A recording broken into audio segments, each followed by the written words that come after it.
નમસ્કાર, હું રાજ. આપ જોઈ રહ્યા છો સ્પાર્ક ટુડે ન્યૂઝ. છોટાઉદેપુર જિલ્લાના બોડેલી તાલુકાના રાજવાસના ગામે હેરણ નદી પર ગુજરાતનો પ્રથમ રબર ડેમ તૈયાર થવાના અંતિમ તબક્કામાં છે.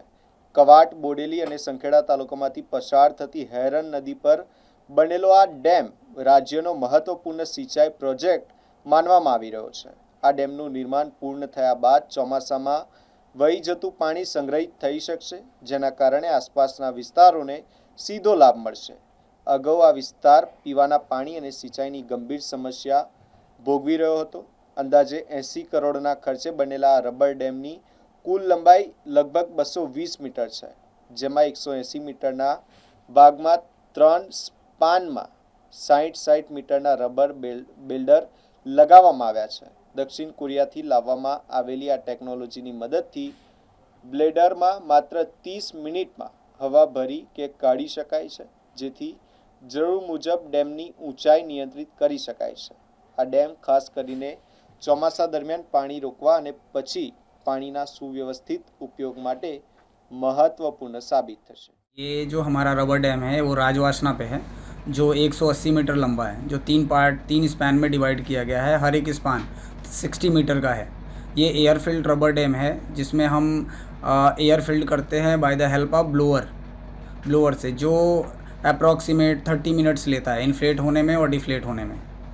ये हमारा 3.5 मीटर हाइट तक, हमारे ब्लैडर की हाइट है 3.5 मीटर, वहाँ तक हमारा वाटर स्टोरेज करेगा.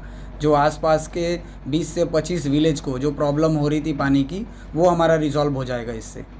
और इसकी हेल्प से हमारा जो सिल्ट की प्रॉब्लम आती है नदी में, सिल्ट डिपॉजिट होने की, वो हमारा इन्फ्लेशन और डिफ्लेशन की वजह से सिल्ट जो है वो ऑटोमेटिकली रिमूव हो जाता है उस लेवल तक का.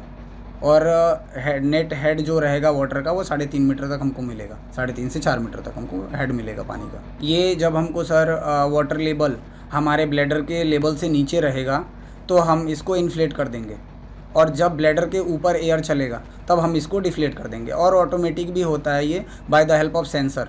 हम सेंसर लगाएंगे और ऑटोमेटिकली सेंस करेगा वाटर के लेवल को, और स्काडा सिस्टम से ये पूरा चीज़ें ऑपरेट होंगी.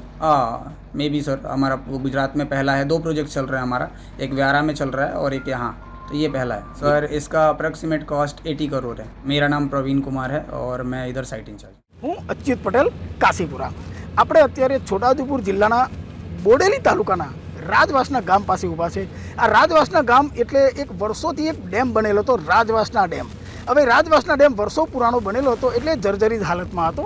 હવે ગુજરાત ગવર્મેન્ટે એને તોડી અને નવો બનાવવાનો પ્રોજેક્ટ આપ્યો, અને એ પ્રોજેક્ટને આધીન એપ્રોક્સિમેટલી 128 કરોડનો ટોટલ પ્રોજેક્ટ છે. તો એના અનુસંધાનમાં મુખ્યમંત્રી સાહેબનો તથા આપણા ગુજરાતના કૃષિ મંત્રીનો ખૂબ ખૂબ આભાર કે અમારા એરિયાના ખેડૂતો બાજુ એમને જોયું અને એમને ઘણો સારો લાભ અમને ખેડૂતોને આપ્યો.